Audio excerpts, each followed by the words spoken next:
Alam ko na maraming nakatitig, nakupal sa paligid. Sa lalim ko gusto nilang sumisid, hindi para makinig sa aking tinig at tinig, kundi para wasakin ang musika kong iniibig. Mahal ko to kaya ko ito ginagawa, kahit nagmumukhang may sayad at nagmumukhang tanga. Ang sumulat ng tula may mapalaman o wala, kumakanta ng walang bayad, ito'y libre sa madla. Kung hindi mo kayang sabayan, huwag kang sumabay. Kung hindi mo masakyan, edi huwag kang sumakay. Hindi ka pinipilit na lumapit kapatid. Kung hindi mo trip sa mundo ko, huwag kang tumawid. Lahat ng tao may kanya-kanyang opinyon. Masasakit na salita, kailangan kong tanggapin yon.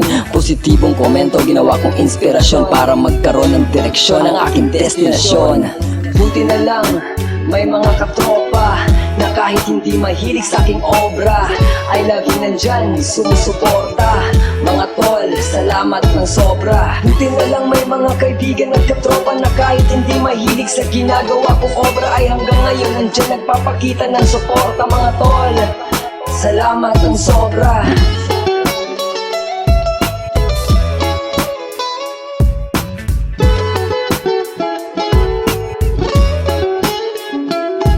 Minsan nakakabwisit na yung payabangan ng tula, patigasan, palakasan, paangasan ng muka, pabilisan, palaliman, painitan ng buga, pataasan ng lipad, patulisan ng tuka. Kung magaling ka talaga, hindi mo na kailangan na ipagsigawan sa lahat na ako ang pinaka. O sige, ikaw na ang mas lumitaw na, mas naunang dumaan kaya naligaw ka. Mga pumasok sa laro na nagmaangas, panay buhat ng bangko, hindi rin kayang ihampas. Sa mga nakikitalk shit dahil racist daw sila, mga racist na ang basis, puta chismis ng iba. At sa dami ng hadlang na nakaharang sa harap, alam niyo ba, minsan parang ayoko nang mag-rap, ayoko mag-isip, ayoko magsulat. Minsan parang gusto ko nang itigil tong lahat.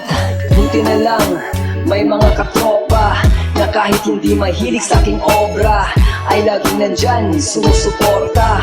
Mga tol, salamat ng sobra. Buti na lang may mga kaibigan at katropa na kahit hindi mahilig sa ginagawa kong obra ay hanggang ngayon nandyan nagpapakita ng suporta. Mga tol, salamat ng sobra. Buti na lang may mga katropa na kahit hindi mahilig sa aking obra ay laging nandyan, sumusuporta.